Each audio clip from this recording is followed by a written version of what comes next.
I want to welcome everybody to the Tennessee College of Applied Technology here in Shelbyville.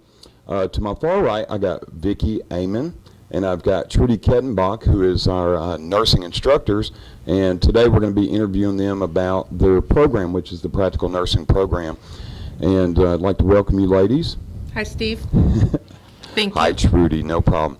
And Trudy, if you would, or Vicki, if you could tell us a little bit about your program. You know, how many students do you have in there? Some of the topic areas that you guys go over. I think I'm going to let Trudy start with that. Okay. We have two programs, a full-time day program, 1296 hours. The first trimester is Monday through Friday. Then the second and third trimesters, we go 4 days a week. Monday and Wednesday are clinicals. Tuesday and Thursday are in the classroom. And Friday, the students stay home and study. And so that's approximately a year. Yes, 12 months. Okay, good deal. We do have a part-time program in Winchester where they go 4 evenings a week for 16 months rather than 12 months. Same number of hours, 1296. Okay.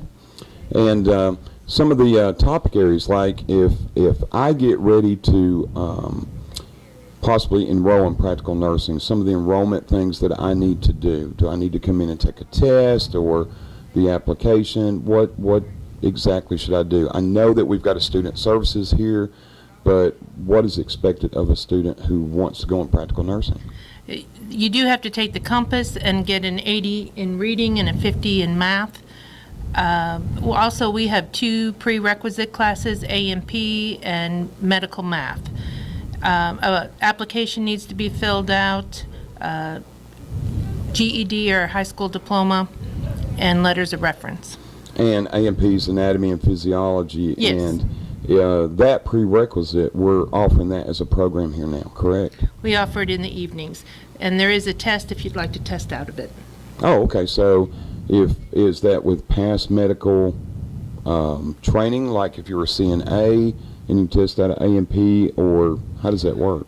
Or if you have taken A&P, if it's not within the 5-year program, or you did not make a B, then you can challenge the class by taking the test. And so if I get my A&P and it's been within the 5 years, and I come in and I take that challenge exam, and my application is approved, I get my financial aid in order, or I'm a private pay, what's the next steps at that time? Am I then waiting, or then I have to take the math and English test? You would need to take the compass test Mm-hmm. and the medical math. And then once I get that done, then I'm just waiting for the program to begin, correct? Right. Student Services has a process that they go through, and then depending on how many applications there are, you're only compared to those other applicants for the class that you applied for, and then the students are chosen. Okay. And Vicki, I know that you teach a lot of times. I've heard you lecture. And, I do. And what is a typical day that, if it's like in the very beginning, is there lecture and videos, or? There's a combination. There's some hands-on, there's lecture, there's videos. There we use YouTube quite a bit just to demonstrate for the students and to allow them to, if they're visual learners or tactile learners, kinesthetic type learners, to help them work through the process. Because a lot of people, when they come into nursing is not like any other college class. This is a beast of its own. Nursing, they have to be very dedicated. They are here early, they're here late, and there's a lot of study. So you really need discipline when you come in. You really need to have some discipline when you come into nursing. From the interpersonal discipline of being on time to studying and things like that. Right, and sometimes you know, if you've been out of school for a few years, you lose those study habits, and you're not aware of what is necessary to make it through the program until you get your first few grades. Now, even though I just heard you say you use one of the vehicles or methods of learning is YouTube, you guys also have a lab area, and that's an ongoing thing from very basic nursing care to more advanced things that go along. Right, all the way from taking somebody's blood pressure and temperature and weighing a patient, all the way through them having an incident or a cardiac arrest with one of our simulators.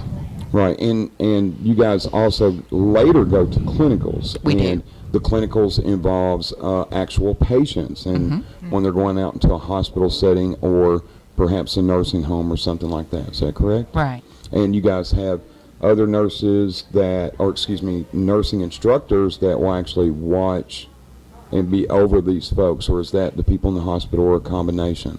No, it's the instructors. We have instructors that have worked with us and are there one-on-one with students to help them through that process of the hands-on learning.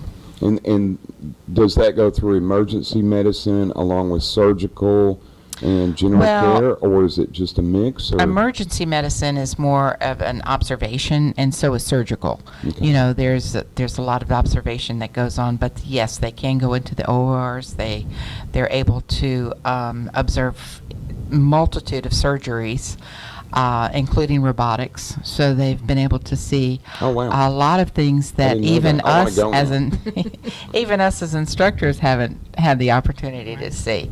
So there's lots of new stuff out there, and it's an constant learning experience for them. And either of you can comment on this. You know, one of the things that we notice about nursing programs is not only do they have to have that discipline, but a lot of times they have a lot of camaraderie, and they pull together and have study groups. And do you guys have any type of structure, like a class president or some leads or anything like that takes place in your classroom?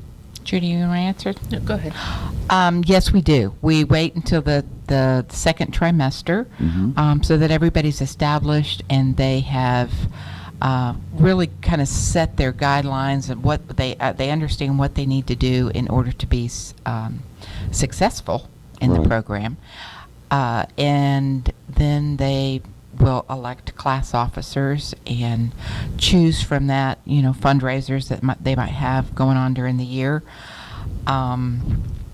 It helps with some of their expenses that they have at graduation. And it really, they really do get close as a group. They become their second family. And it is, it's almost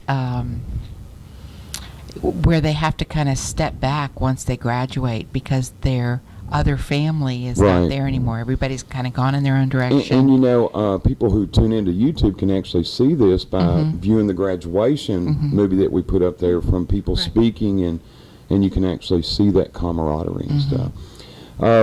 You know, one of the things is we always hear about there's constant testing going on.